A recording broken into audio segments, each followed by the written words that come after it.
হায় হায়, আজকে আমরা সাহাবা চিনি না, সাহাবাদের কোরবানি জানে না। কি করছে ওনারা আল্লাহ রসুলের জন্য, কি কোরবানি দিয়েছেন আল্লাহ রসুলের জন্য। হায় হায় হায়, হাজারো তলোয়ার দাঁড়ায় আছে, হাজারো তলোয়ার বাহির হবে আর সম্মিলিত ভাবে টুকরা টুকরা করবে, কিন্তু ওর ভিতরে আলী রাদিয়াল্লাহু তাআলা আনহু বিনা দ্বিধায় ঘুমায় আছে, বিনা দ্বিধায় ঘুমায় আছে, আল্লাহ রসুলের জায়গায় ঘুমায় আছে। হায়, দুনিয়ার কেউ হইলে এটা সহ্য করতে পারতো না। একটা কাহিনী মনে উঠলো, আমরাও মাঝে মাঝে ভাবি ওই জমানায় থাকলে আমরাও সাহাবাদের মতো হইতাম, ঠিক না? কি বলেন, ওনাদের মতো হইতাম? খোদার কসম, না আমরা হইলে মুনাফিক হইতাম, মুনাফিক। ওই জমানার এই জমানার কুতুবও যদি ওই জমানায় হইতো তাহলে মুনাফিক হইতো, কুতুব হইতো না। সুফিয়ানে সৌরি রহমতুল্লাহ আলাইহির কথা, বেলায়েতের ভিতরে, তরিকতের ভিতরে, তাসাউফের ভিতরে আমিরুল মুমিনিন হইলেন সুফিয়ানে সৌরি রহমতুল্লাহ আলাইহি। সুফিয়ানে সৌরি রহমতুল্লাহ আলাইহি আমিরুল মুমিনিন, আউলিয়াদের শুরু ওইখান থেকে। হায় হায়, সারা দুনিয়ার মানুষ যদি সুফিয়ানে সৌরি হয়ে যায়, নারী পুরুষ সব নির্বিশেষে, সুফিয়ানে সৌরির কথা, সাহাবায়ে কেরাম তো দূরের কথা, দূরের কথা, দূরের কথা, দূরের কথা। ওনাদের ঘোড়ার নাকের ভিতরে যে ধুলা লাগছে, ওই ধুলার মর্যাদা সমান হবে না। আপনি আর আমি ভাবি ওই জমানায় হইলে সাহাবী হয়ে যেতাম, ঠিক না? না না, আল্লাহ ইহসান করছে, এই জমানায় আপনাকে আমাকে পাঠাইছে। যে যেই সময়ের যোগ্য ওই সময় আল্লাহ তাকে পাঠায়। ওই সময় থাকলে কাহিনী বলে দেখছে, কেউ বলছে আমি সাহাবী হইতাম, তো রাত্রে স্বপ্নে দেখতেছে আল্লাহর রাসূল গাড়িতে আসতেছে পাহাড়ের উপর দিয়া, এক পাহাড় থেকে আরেক পাহাড়ে যাবে, কিন্তু মধ্যখানে এতটুকু ফাটল যে একটা মানুষ শুতে পারে। এইখানে যদি শুয়া পড়ে তাইলে গাড়িটা ঠিক মতো চলে যাবে, আর যদি না শুইলো তাহলে গাড়িটা হয়তো পাহাড় থেকে পড়া যাবে। তো যে ভাবছে আমি সাহাবী হইতাম, তাকে সাহাবায়ে কেরাম বলছে তুমি শুয়া যাও, আল্লাহ রাসূল বেঁচে যাবে। তো ও গড়িমসি করতেছিল, আরেক সাহাবী গাড়ির থেকে জাম্প দিছে আর ওই জায়গায় শুইছে, আল্লাহ রাসূল চলে গেছে। আরে আবু দুজানার মতো সম্ভব? আবু দুজানা সম্ভব? আল্লাহর রাসূলের দিকে বুক দিয়া, কাফেরের দিকে পিঠ দিয়া, কোমর দিয়া সমগ্র তীরগুলাকে ফিরাইতেছেন। কেউ বলতেছে আবু দুজানা তুই পিঠ কেন দিলি ওই দিকে, বুক দিলে না বসতাম, আল্লাহর রাসূলকে ভালোবাসিস। তা আবু দুজানা বলতেছিল শোন শোন, আমি এটা কোনোদিন সহ্য করব না যে আমার পিঠ আর আমার পিছন আল্লাহর রাসূলের দিকে হোক, এটা আমি কোনোদিন সহ্য করব না। এই জন্য কাফেরের দিকে পিঠ আর আমার পিছন দিছি, আল্লাহর রাসূলকে সিনা দিছি, আল্লাহর রাসূলকে পিঠ দিব, এটাও আমি সহ্য করতে পারি না। তীরে ছালনি হয়ে গেছে আবু দুজানা, আল্লাহর রাসূলকে বাঁচাইছেন, আল্লাহর রাসূলকে। পুরুষ তো পুরুষ, নারী পর্যন্ত এরকম ছিল, কিতাবে আছে। যখন বহুদের ময়দানে ছড়ায় গেছে যে আল্লাহর রাসূল শহীদ হয়ে গেছে, মদিনা মুনাওয়ারার থেকে নারী দৌড়াইতেছিল, প্রতিমধ্যে একজনে ধরে বলছে তোমার স্বামী মারা গেছে, তোমার বাপ মারা গেছে। তোর বাপ বল আমার আল্লাহর রাসূল কেমন আছে। আরেকটু আগাইছে তো বলছে তোমার বড় ছেলে মারা গেছে, রাত তোর বড় ছেলে বল আল্লাহর রাসূল কেমন আছে। আরেকটু আগাইছে তো বলছে তোমার বাবা মারা গেছে, তোর বাবা বল আল্লাহর রাসূল কেমন আছে। আরেকটু যাওয়ার পরে বলছে তোমার বড় ভাই মারা গেছে, তোর বড় ভাই বল আল্লাহর রাসূল কেমন আছে। পঞ্চম ব্যক্তির সাথে যখন দেখা হয়েছে বলছে আল্লাহর রাসূল ঠিক আছে, তো হাত উঠায়া দিছে। কেমন সাহাবী, কেমন আল্লাহর রাসূলের জন্য কুরবানি দিবেন। আল্লাহর রাসূল যখন দুনিয়ার থেকে চলে গেছেন, তো সাহাবী রাসূল উপর থেকে হাত উঠায়া বলতেছে আল্লাহ, এই চক্ষু যখন আল্লাহর রাসূলকে দেখতো তো শীতল হইতো, আজকে আল্লাহর রাসূল দুনিয়াতে নাই, আল্লাহ তুমি কি ভাববে না না ভাববে, আমি চাই না এই দুনিয়ায় আর কাউকে এই চোখ দিয়া দেখো।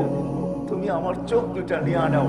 বলতে দেরি, দোয়া কবুল হইতে দেরি হয় নাই, সাথে সাথে অন্ধ হয়ে গেছেন।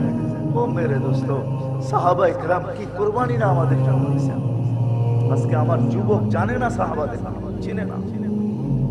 হয় রাগ হয় না, আমি উলামা দাঁড় করায় দিলে 100 সাহাবীর নাম দাঁড়ায় বলতে পারবে না। রাগ হয় না, পারবেন কেউ? 100 সাহাবীর নাম যদি বলতে বলি, শুধু সেঞ্চুরি পুরা করে দিবেন যে 100 সাহাবীর নাম। উলামা 100 সাহাবীর নাম জানে না, যারা বুখারী পড়ে এরা 100 সাহাবীর নাম জানে না, অথচ বুখারীতে কয়েক হাজার সাহাবীর নাম আছে। হুজুর রাগ হয়ে গেলেন, সত্য না?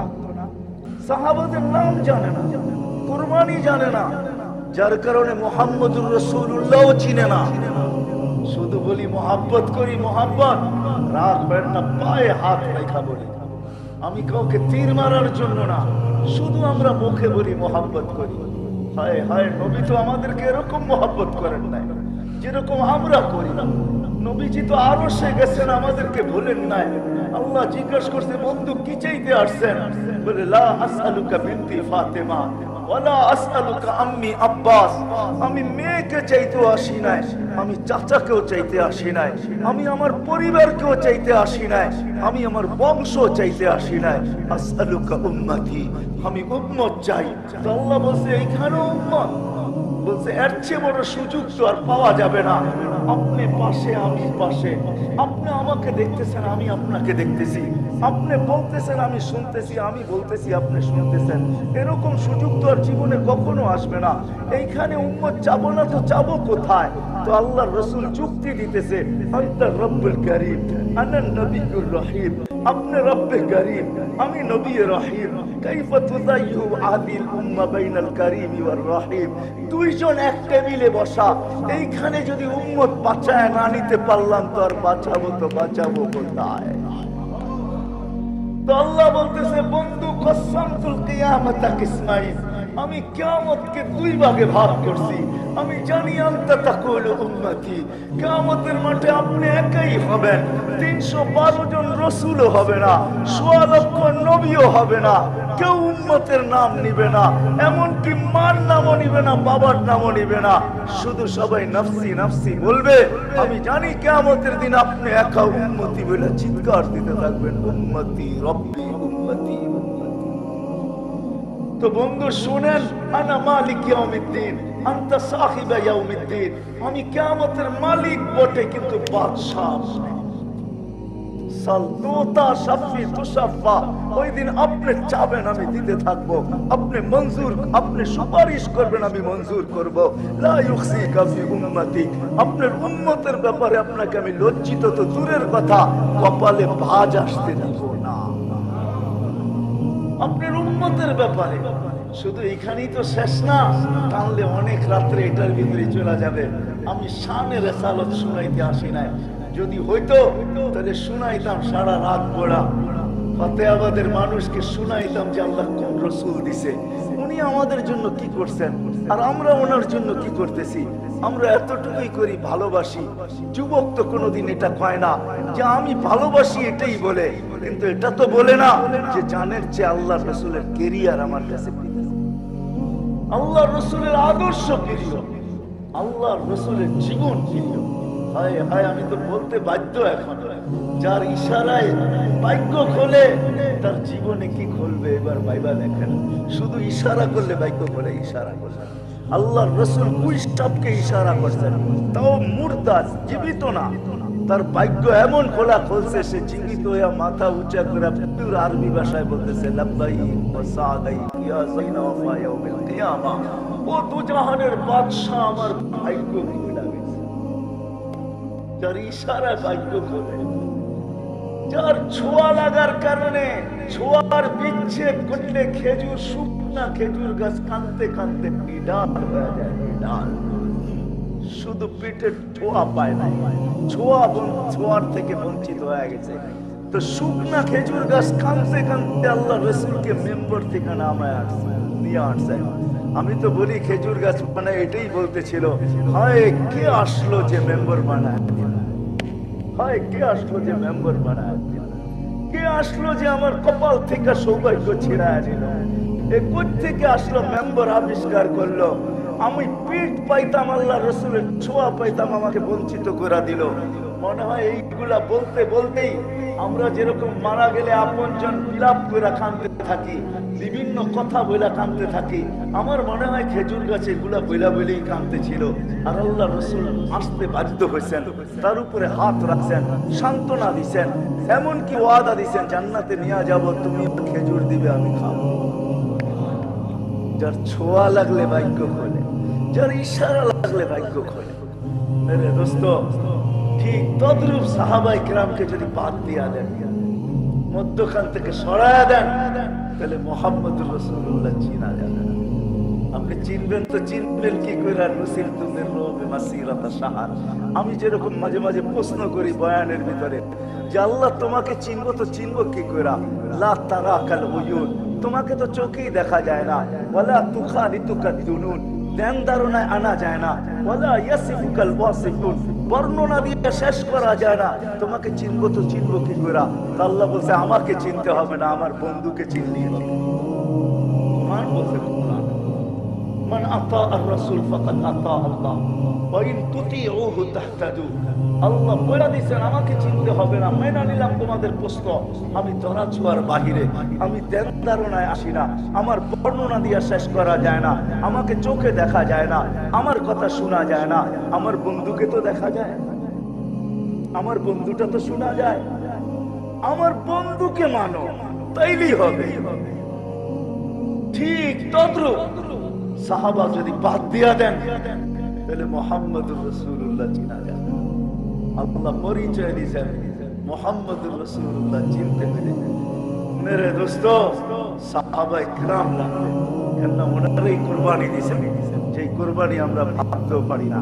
এই জন্যই তো আল্লাহ রসুল বলতে বাধ্য হয়েছেন, তোমরা যদি, সাহাবারা যদি এক মুঠ দিয়া থাকে আল্লাহর জন্য, এক মুষ্টি, মুষ্টি বোঝেন? এতটুকু মুদ্দা, আহাদি, এক মুষ্টি, আর তোমরা যদি উহুদ পাহাড় পরিমাণ সোনা সাদকা করো, তাইলে তাদের এক মুষ্টি পর্যন্ত পৌঁছতে পারবে? পৌঁছতে উহুদ পাহাড় দেখছেন? যা দেখাইছেন উহুদ পাহাড় উঁচা কতটুকু? উহুদ একটা পাহাড় নাম না, পর্বত মালার নাম উহুদ। মালা বোঝেন? অনেকগুলা পাহাড় দিয়া গাইথা একটা পাহাড় হয়েছে, ওইটার নাম হলো 21 কিলোমিটার লম্বা। কত? 21 কিলোমিটার। যেখানে যায় হাজিরা দেখে, ওইখান থেকে মদিনার এয়ারপোর্ট পর্যন্ত পুরাটা হলো উহুদ পাহাড়। এটা হলো পর্বত মালা, পাহাড় দিয়ে একটা মালা গাচ্ছেন আল্লাহ, ওটার নাম হলো উহুদ পাহাড়। আর পাহাড় যতটুকু উপরে থাকে এতটুকু ভিতরে থাকে, এটা হলো পাহাড়ের থিওরি। কেননা এটা দিয়ে আল্লাহ প্যারাক বানাইছেন। প্যারাক কিন্তু উপরে যতটুকু থাকে এর চেয়ে বেশি ভিতরে থাকে, নাইলে প্যারাক কিন্তু কি হয় না, মজবুত হয় না। তাইলে বোঝেন উহুদ পাহাড় পরিমাণ সোনা যদি কেউ সাদকা করে, সাহাবাদের এক মুষ্টি বুঝতে পারবে না। এই জন্য চলেন শেষ জায়গায় চলে আসি, আর লম্বা করতে চাই না। বিদায় সাহাবাদের জীবনী পড়া চাই।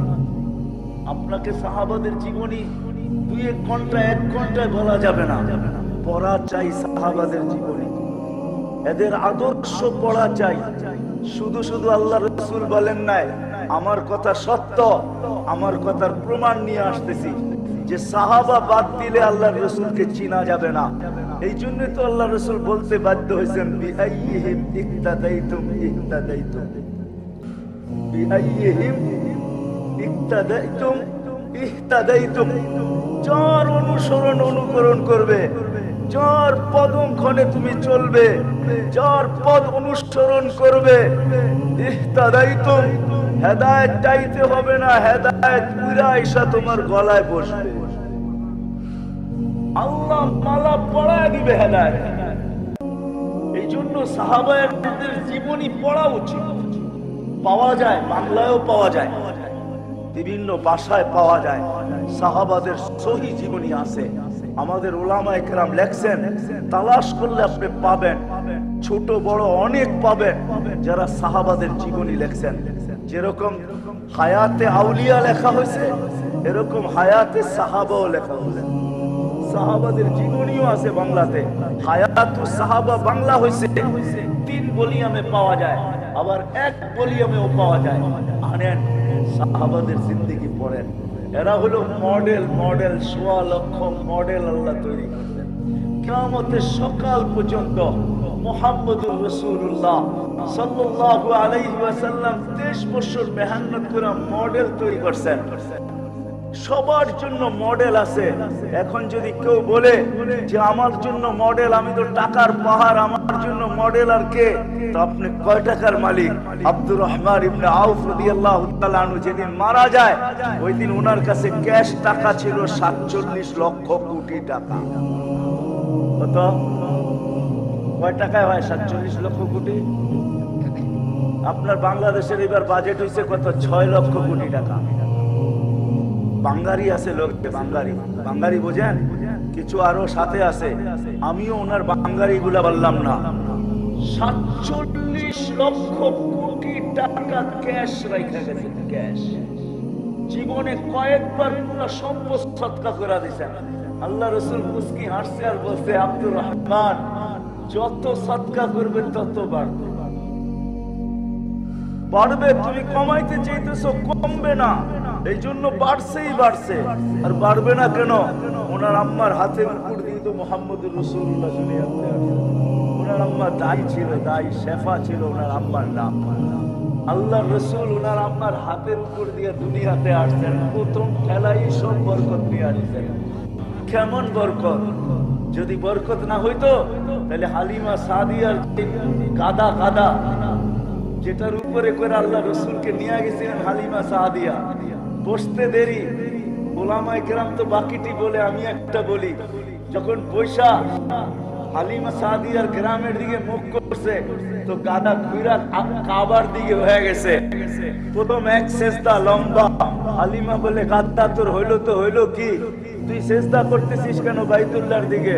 লম্বা সেজদার পরে উঠছে তো আরেকটা সেজদা, আবার লম্বা দ্বিতীয় সেজদা, আবার দেন আমারও ব্রেন। পুরো চিন্তা আমারও চিন্তা, আকাশ পাতাল পার্থক্য। আমি আমারটাই বলি, আপনাদেরটা বলি না। ওরও চিন্তা আর আমারও চিন্তা। 13 বছরের ছেলে 6 মাসে পুরা কমরু আইল্যান্ডকে মুসলমান বানিয়েছে।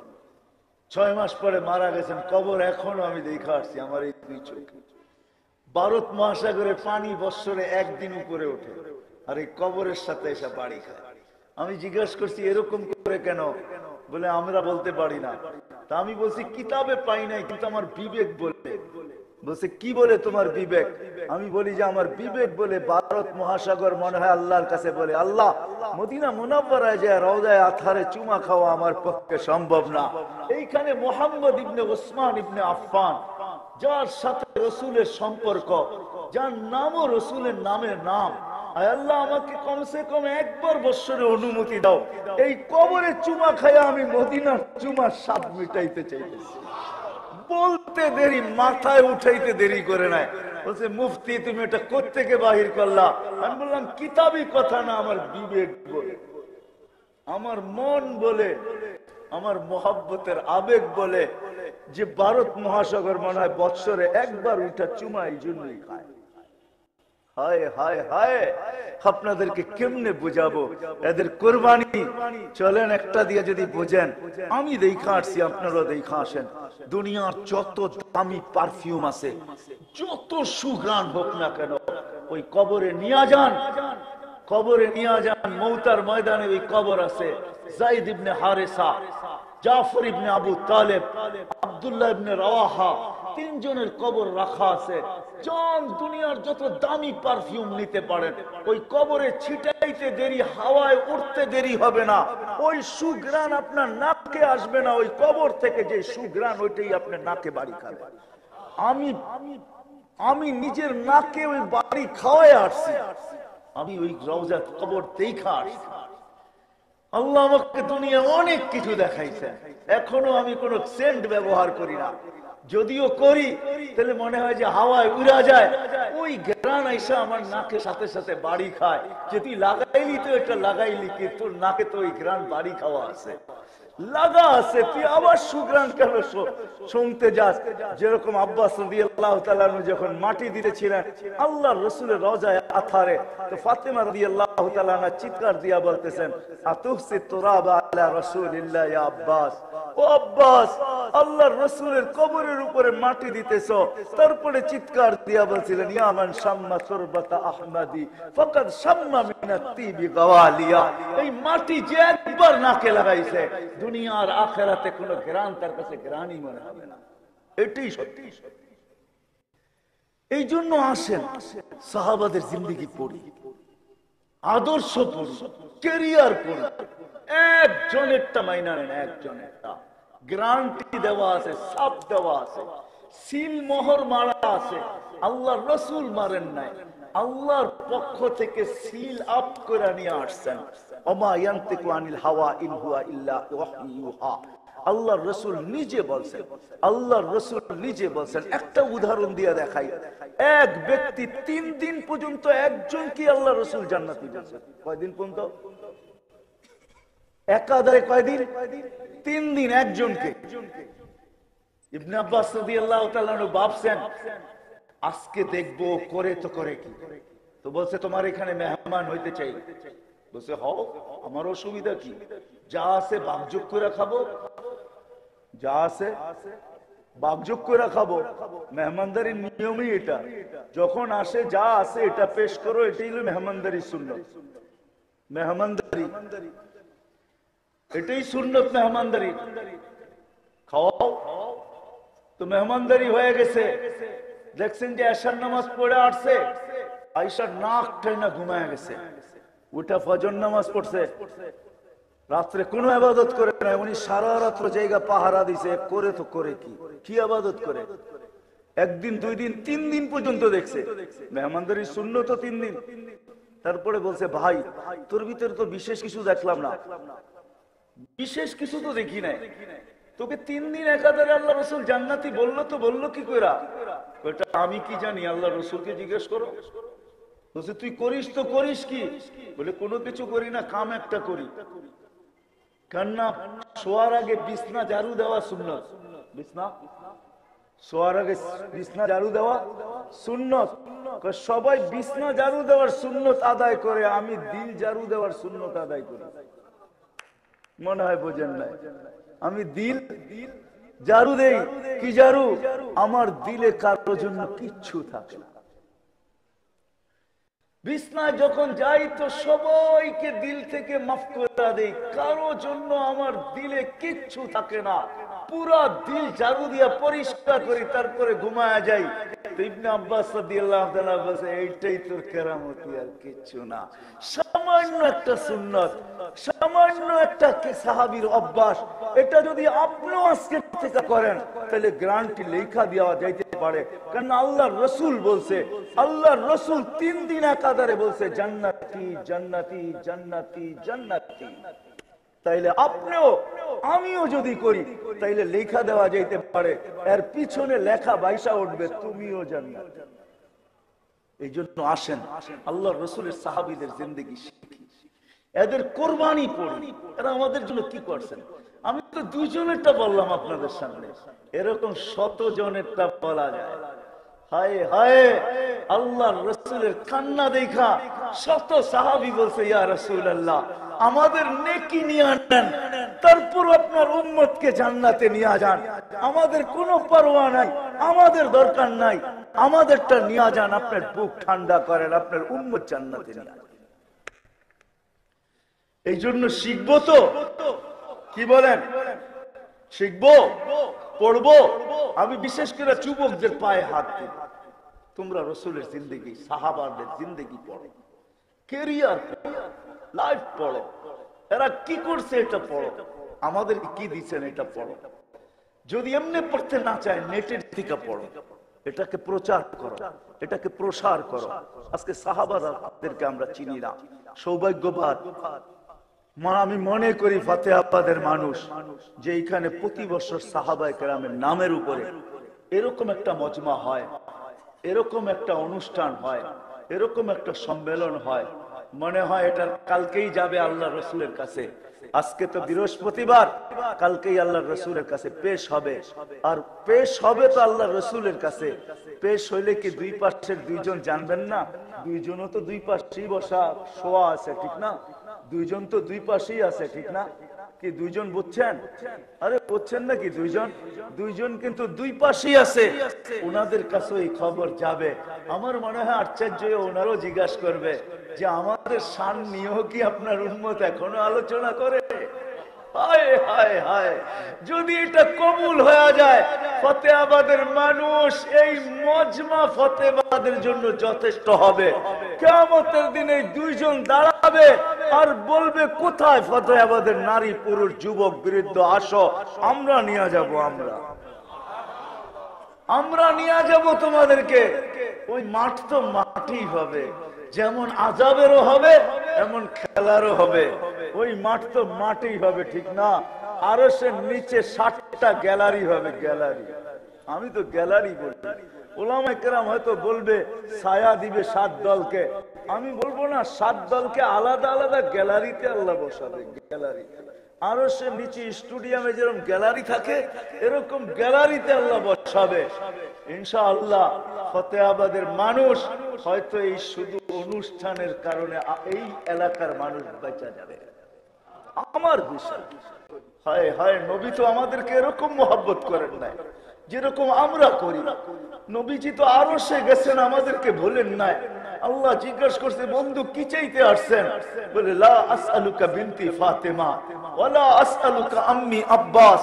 আমি মেয়েকে চাইতেও আসি নাই, আমি চাচাকেও চাইতে আসি নাই, আমি আমার পরিবারকেও চাইতে আসি নাই, আমি আমার বংশ চাইতে আসি নাই। আসআলুকা উম্মতি, আমি উম্মত চাই। তো আল্লাহ বলছে এইখানেও উম্মত। বলছে এর চেয়ে বড় সুযোগ তো আর পাওয়া যাবে না। আপনি পাশে, আমি পাশে, আপনি আমাকে দেখতেছেন, আমি আপনাকে দেখতেছি, আপনি বলতেছেন, আমি শুনতেছি, আমি বলতেছি, আপনি শুনতেছেন। এরকম সুযোগ তো আর জীবনে কখনো আসবে না। এইখানে উম্মত চাবো না তো চাবো কোথায়? তো আল্লাহর রাসূল যুক্তি দিতেছে, আনতা রব্বুল কারীম আনা নবিয়্যুর রহিম। আপনি রব্বে কারীম, আমি নবী রহিম। কাইফা তুযায়্যু আহদিল উম্মাহ বাইনাল কারীম ওয়ার রহিম। দুইজন এক টেবিলে বসা, এইখানে যদি উম্মত বাঁচায় না নিতে পারলাম তো আর বাঁচাবো কোথায়? জান্নাতে একবার সুমধুর আওয়াজ উঠবে, বাদ্যযন্ত্রের আওয়াজ। জান্নাতি মাতালের মতো হয়ে বাহির হয়ে চলে আসবে। ফেরেশতাদেরকে জিজ্ঞাসা করবে, এই মুসিকির আওয়াজ কোত্থেকে, এই জাদুময় আওয়াজ? বলছে তোমার উপরের জান্নাতে। বলছে কোনো প্রোগ্রাম হইতেছে? বলে না, স্বামী স্ত্রী খাটে বসে পাশ পরিবর্তন করতেছে। স্বামী স্ত্রী দুইজন একসাথে বসলে করেটা কি? পাশ পরিবর্তন করতেছে। খাটের থেকে এই আওয়াজ বাহির হইতেছে। জিজ্ঞাসা করবে এত বড় মর্যাদা পাইলো কি কইরা? তো বলবে জাদা বিকা সুবহানাল্লাহ মাররাতান ওয়াহিদা। তোমার চেয়ে দুনিয়ায় একবার বেশি সুবহানাল্লাহ পড়ছে। এই জন্যই তো সুলাইমান আলাইহিস সালাম বলতে বাধ্য হয়েছেন, সুবহানাল্লাহ মাররাতান ওয়াহিদা আ'যামু মিন মুলকি সুলাইমান। সুলাইমানের রাজত্বের চেয়েও দামি হলো একবার সুবহানাল্লাহ বলতে পারা। এইবার বোঝেন, নিসবত, সমস্ত সম্পর্ক ছিন্ন হবে, কিন্তু শুধু এই সম্পর্কটা সাহাবায়ে কেরামের ভালোবাসার মহব্বতের নিসবত যদি আল্লাহর কাছে গ্রহণ হয়ে যায়, তাহলে হইতে পারে আল মারউ মান আহাব্বা। এই হাদিস অবশ্যই সত্য, নিঃসন্দেহে সত্য। কিয়ামতের দিন সাহাবাদের ঘেরের ভিতরে, এই জন্য কিতাবি কথা না, আমি আমার ভ্রমণের কথা বলতেছি। সাহাবাদেরকে সারা দুনিয়ায় আল্লাহ ছড়াইলেন, তো ছড়াইলেন কেন? সারা দুনিয়া, আমাদের মাটির নিচেও 2 সাহাবীর কবর আছে, কাসেম ইবনে হুযায়ফা, উরওয়া ইবনে সাসা। চীনে 2 সাহাবীর কবর আছে, প্রসিদ্ধ যেটা আবু ওয়াক্কাস ওহাব ইবনে মালিক। সারা দুনিয়ায় সাহাবীদেরকে ছড়াইলেন কেন? কেননা সাহাবী যেখানেই শায়িত আছে ওইখান থেকে উঠবে সমস্ত মুসলমানরে একত্রিত করে ঝান্ডা হাতে নিয়ে কিয়ামতের মাঠের দিকে বাড়তে থাকবে। সাহাবায়ে কেরামকে যখন সামনে দেখবে তো অর্ধেক মাসলা এমনি হল হয়ে যাবে, মনে হয় বুঝাইতে পারি না। কিয়ামতের অর্ধেকের বেশি মাসলা কি হয়ে যাবে, এমনি দেখতেই সমাধান হয়ে যাবে। কেননা সাহাবাকে যখন আগে দেখবে ঝান্ডা ওনার হাতে, আর ওনার পিছে যখন আমাদেরকে দেখবে তো ফেরেশতা এমনি সাইড হবে যে না, এখানে হাত দেওয়া যাবে না। এইখানে ওরা আছে যারা আল্লাহ দেখে নাই, কিন্তু আল্লাহ যিনি দেখছে ওনাকে দেখছে। সাহাবী এটাই নাম, সাহাবীর অর্থই এটা। সাহাবী আল্লাহ দেখে নাই, কিন্তু আল্লাহকে পাশে বসে যিনি দেখছেন ওনাকে যারা দেখছে ওনারাই সাহাবী। আল্লাহর রসুল আল্লাহকে পাশে বসে দেখছে। এই দুই চেয়ারে দূরত্ব আছে, এই চেয়ারে দূরত্ব আছে, কিন্তু এত কাছে বসে দেখছেন। কাবা কাউসাইনি আও আদনা ফাদানা ফাতাদাল্লা ফাআওহা ইলা আবদিহি মা আওহা। এরকম কাছে বসে দেখছেন। আল্লাহকে যিনি কাছে বসে দেখছেন, ওনাকে যিনারা দেখছেন ওনাদের নাম হলো সাহাবী। সাহাবী ওনাদের নাম। আল্লাহ দেখেন নাই, কিন্তু আল্লাহকে যিনি দেখছেন ওনাকে দেখছেন। আল্লাহকে কে দেখছে? মুহাম্মাদুর রাসূলুল্লাহ সাল্লাল্লাহু আলাইহি ওয়াসাল্লাম আল্লাহকে পাশে বসা দেখছেন, পাশে বসা, পর্দা ছাড়া দেখছেন। মুসা আলাইহিস সালামকে আল্লাহ তাজাল্লি দিয়েছেন, 40 দিন বেহুশের মতো ছিলেন। আল্লাহ রসুল বেহুশের মতো ছিলেন, পাশে বসা দেখছেন। চলেন আসল কথার দিকে চলে যাই। মানুষের পরিচয় অনেক জিনিস দ্বারা হয়। মানুষের পরিচয় অনেক জিনিস দ্বারা হয়, কিন্তু গভীরভাবে যদি কোনো ব্যক্তির পরিচয় নিতে হয় তাইলে কিন্তু সঙ্গীদের থেকে নিতে হয়। তার সঙ্গ কিরকম, সঙ্গ কিরকম। যেমন আল্লাহ নিজের পরিচয় দিচ্ছেন, হুয়াল্লাযী আরসালা রাসূলাহু বিল হুদা, হুয়াল্লাযী, তাহলে আমাকে চিনবে। আমার বন্ধুকে দেখো তাইলে আমাকে চিনবে, আমি কাকে বন্ধু বানাইছি, আমার বন্ধুকে। একে দিয়ে আল্লাহ পরিচয় দিতেছে হুয়াল্লাযী। কোরআনে যত জায়গায় হুয়াল্লাযী আছে তত জায়গায় আল্লাহ নিজের পরিচয় দিচ্ছেন আল্লাহ। আবার আল্লাহ বন্ধুর পরিচয় দিতেছে মুহাম্মাদুর রাসূলুল্লাহ, উনি কে? তো আল্লাহ পরিচয় দিতেছে উনার সাহাবীদেরকে দেখো তো উনাকে চিনবে, উনি কে। সাহাবীদের দ্বারা, সঙ্গীদের দ্বারা যারা উনাকে দেখছে ওনাদের দ্বারা আল্লাহ মুহাম্মাদুর রাসূলুল্লাহর পরিচয় দিতেছে। কিয়ামত পর্যন্ত সকালের মানুষের সামনে পরিচয় তুলে ধরতেছেন যে মুহাম্মাদুর রাসূলুল্লাহকে। আল্লাহ পরিচয় দিতেছেন ওয়াল্লাযীনা মাআহু। এর সঙ্গীদেরকে দেখো, এর সঙ্গীরা কিরকম সঙ্গী। তো সঙ্গীদের যদি বৃত্তান্ত সামনে না আসে তাহলে আল্লাহর রাসূল চিনা যাবে না। কেননা আরেকটা কথা বুঝাইতে চাইতেছি, আমরা কিন্তু সারা দিনে কয়েকবার আল্লাহর কাছে হেদায়েত চাই। ইহদিনাস সিরাতাল মুস্তাকিম। কোরআনে 1500 আয়াত আছে সাহাবাদের শানে। 6666 আয়াতের ভিতরে 1500 আয়াত হলো সাহাবাদের শানে। কত 1500 আয়াত শুধু সাহাবাদের শানে। প্রথম সূরা কোরআনের ভিতরে সূরা ফাতিহা। আল্লাহ বলতেছেন ইহদিনাস সিরাতাল মুস্তাকিম। আল্লাহর কাছে আমরা চাই, সিরাতাল মুস্তাকিম চাই। তো আল্লাহ নিজেই শিখিয়ে দিয়েছেন সিরাতে মুস্তাকিম চাও বটে, কিন্তু কিরকম সিরাতে মুস্তাকিম, কাদের মতো চাও, পাবে কোথায়? তো তো আল্লাহ নিজেই শিখায়া দিতেছেন সিরাতাল্লাযীনা আনআমতা আলাইহিম। কোরআন আমাদের সামনে নাজিল হয় না, সাহাবাদের সামনে নাজিল হয়েছে। না আমাদের সামনে নাজিল হয়েছে?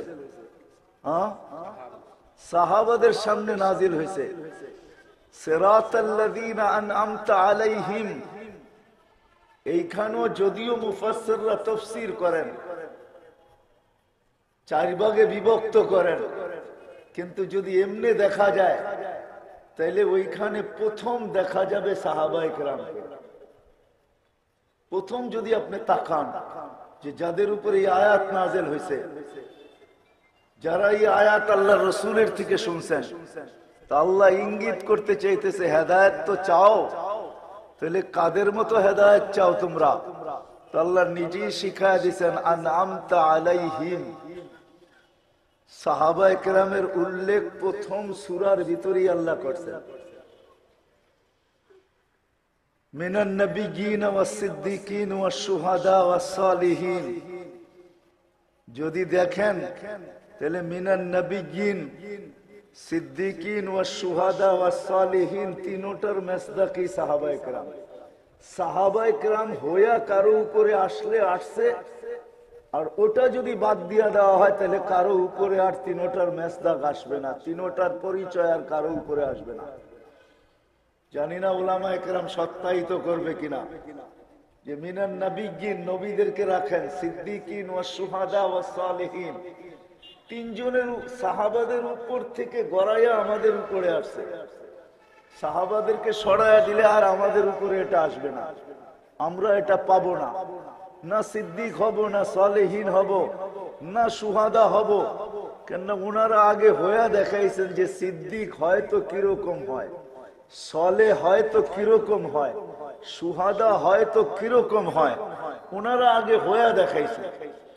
প্রথম সূরায় যেরকম আল্লাহ সাহাবাদের কথা বুঝাইছেন, সর্বশেষ সূরা কুল আউযু বিরাব্বিন নাস, মালিকিন নাস, ইলাহিন নাস, এই তিন নাস যদি দেখেন তো এইখানেও সর্বপ্রথম আল্লাহ সম্বোধন করছেন কুল আউযু বিরাব্বিন নাস, মানুষের রব। মানুষ বলতে আসল মানুষ যারা, মুসলমানও আছে, গায়রে মুসলিমও আছে, কিন্তু যাদের উপরে এই আয়াত নাযিল হইতেছে এইখানেও যদি দেখা যায় তো এইখানেও প্রথম দেখা যাবে সাহাবায়ে কেরাম এটার মুখাতাব। রবকে যদি রব মানে তাহলে সর্বপ্রথম যে মানছে সেই সাহাবায়ে কেরাম রব মানছে, আর কেউ রব মানে না। রব যদি মাইনা থাকে তাহলে সর্বপ্রথম সাহাবায়ে কেরাম না দেখা রব মানছে, আল্লাহর রসুলের কথা শুনে রব মানছে। মালিক আল্লাহকে যদি বাদশাহ কেউ মাইনা থাকে তাহলে সাহাবা সর্বপ্রথম বাদশাহ মানছে।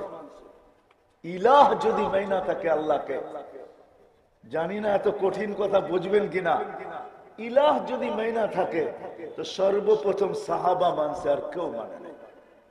এই জন্য কোরআনের শেষ সূরায়ও সাহাবা, প্রথম সূরায়ও সাহাবা। আর আল্লাহ মুহাম্মদ রাসূলুল্লাহ সাল্লাল্লাহু আলাইহি ওয়াসাল্লামের পরিচয় দিয়েছেন সাহাবা দিয়া। এই জন্য বলতেছিলাম যে যেই নিসবতটা সবচেয়ে বেশি কাজে লাগবে, সব নিসবত শেষ হয়ে যাবে, কিন্তু আল্লাহ, আল্লাহর রাসূল আর সাহাবাদের নিসবত এটা দুনিয়াতে কাজে আসুক আর না আসুক, কিন্তু মরার পরে এটা কাজে আসবে, এটাতে কোনো সন্দেহ নেই। কি আপনাদের সন্দেহ আছে? হ্যাঁ, সন্দেহ নাই। কেন আল্লাহর রসুলকে সাহাবা ছাড়া চিনার কোনো রাস্তা নাই। সাহাবারা যে কোরবানি দিছেন, আল্লাহর রসুলের জন্য যে কোরবানি দিছেন, আমাদের পর্যন্ত দিন পৌঁছানোর জন্য, যদি ভাবেন তাইলে বলি ভাবতে হবে, এখন পর্যন্ত হিজরত হয় নাই। 4 সাহাবী বাংলাদেশে চলে আসছে। কয় সাহাবী? তারিখ উঠান, এখনো হিজরত হয়নি। আল্লাহর রসুল স্টিল নাও মক্কাতে, 4 সাহাবী বাংলাদেশে চলে আসছে। কোরবানি কিরকম? যাদের 2 জনের কবর এই মাটির নিচে এখনো ইতিহাসবিদরা বললেন আছে। আবু ওয়াক্কাস, ওহাব ইবনে মালিক, কাসিম ইবনে হুযায়ফা, উরওয়া ইবনে সাসা, দুইজন এইখানেই কবরে আছে, মাটির নিচে আছে। দুইজন এখান থেকে চীনে গেছেন। আবু ওয়াক্কাস রাদিয়াল্লাহু তাআলা আনহুর কবর চীনে। চীনি তারিখের ভিতরে আছে, চীনের তারিখ, বর্তমান তারিখ না, ইতিহাস না। চীন মুসলমানদের আন্ডারে ছিল, চীনের তারিখের ভিতরে আছে। আবু ওয়াক্কাস রাদিয়াল্লাহু তাআলা আনহু 18 মাস চইলা ওইখানে গেছেন। দীর্ঘ একটা সময় থাকার পরে যখন মদিনা মুনাওয়ারায় পৌঁছেন, আবার 18 মাস চলার পরে মদিনা মুনাওয়ারায় পৌঁছেন। বাবে মদিনা দিয়া যখন ঢুকতেছিলেন তো সাহাবী রাসূলের সাথে দেখা হওয়ার পরে জিজ্ঞাসা করছে, আল্লাহর রাসূল কেমন আছে? তো বলছে, ইন্তাকালা ইলা জাওয়ারি রাহমাতিল্লাহ। যাকে দেখার জন্য 18 মাস পরে আসছেন, 18 মাস চলা। বলেন বুকের অবস্থা ছিল তো ছিল কিরকম? তো রওজায়ে আতহারে যে যখন সালাম দিয়া ঘুমায় পড়ছেন ক্লান্তির কারণে, তো স্বপ্নে আল্লাহর রাসূল এসে বলছে, মা বাসতুকা লিতারজি ইয়া আবু ওয়াক্কাস, আবু ওয়াক্কাস ফিরত আসার জন্য তো তোমাকে পাঠাই নাই, ফিরত আসার জন্য পাঠাই নাই। ওইখান থেকে উঠছেন, আবার চীনে আসছেন, 18 মাস চলা। মসজিদ বানাইছেন, এখনো মসজিদের সামনে নিজের হাতের লেখা আছে, মসজিদ মুশতাক ইলার রাসূল। আমি দেখা আসছি, আপনারা দেখা আসতে পারেন। এখনো লেখা আছে ওই মসজিদ যে আল্লাহ রসুলের জন্য পাগল, পাশেই কবরটা রাখা আছে। মুআয ইবনে জাবাল রাদিয়াল্লাহু তাআলা আনহুকে যখন ইয়ামানে পাঠান, তো আল্লাহর রাসূল সাথে হাঁটতেছিলেন, বিদায় হজের আগে দিয়া হাঁটতেছিলেন। তো মুআয রাদিয়াল্লাহু তাআলা আনহুকে উপদেশ দিতেছিলেন। তো আল্লাহর রাসূল চোখে পানিও ঝরতেছিল। তো মুআয রাদিয়াল্লাহু তাআলা আনহু জিজ্ঞাসা করছে, আতাবকি ইয়া রাসূলুল্লাহ, আপনি কাঁদেন কেন? আমি তো ফিরে আসবো কয়েকদিন পরে। তো আল্লাহর রাসূল বলেছে, ইন্নী উহিব্বুকা ইয়া মুআয, আমি তোমাকে বড় ভালোবাসি। কিন্তু মুআয কাঁদি কেন জানো? লাম্মা তারজি তামুরু আলা কবরি, তুমি যখন ফিরে আসবে তো আমার কবরের পাশ দিয়ে যাবে, আমাকে পাবে না। বলেন দিলে ওই সময় লাগছে তো লাগছে কিরকম? কিন্তু আল্লাহ রসুলের দিন, তরিকা, লাইফ স্টাইল, জিন্দেগি, আদর্শ সারা দুনিয়ার মানুষের দুয়ারে দুয়ারে ছড়াইতে হবে। এই জন্য হায় হায়, এটা বর্ণনা দেওয়া যায় না। মুআয রাদিয়াল্লাহু তাআলা আনহু যখন এই কথা শুনছেন, তারজি ওয়ালাকিন তামুরু আলা কবরি, মুআয তুমি নিঃসন্দেহে ফিরে আসবে, কিন্তু যেদিন ফিরে আসবে ওদিন আমার কবরের পাশ দিয়ে যাবে। কিন্তু দিলে লাগছে তো লাগছে কিরকম? যখন উনি ফিরে আসে, আমি শর্ট করতেছি, সালাম দিয়া যখন কবরের পাশ দিয়া যাইতেছেন, তো চিৎকার দিয়া বলতেন, ইয়া রাসূলুল্লাহ রাজা মুআয ওয়া ইয়ামুরু আলা কবরি, ইয়া রাসূলুল্লাহ মুআয ফিরে আসছে, আপনার কবরের পাশ দিয়া যাইতেছে, একটু তাকায় দেখেন না।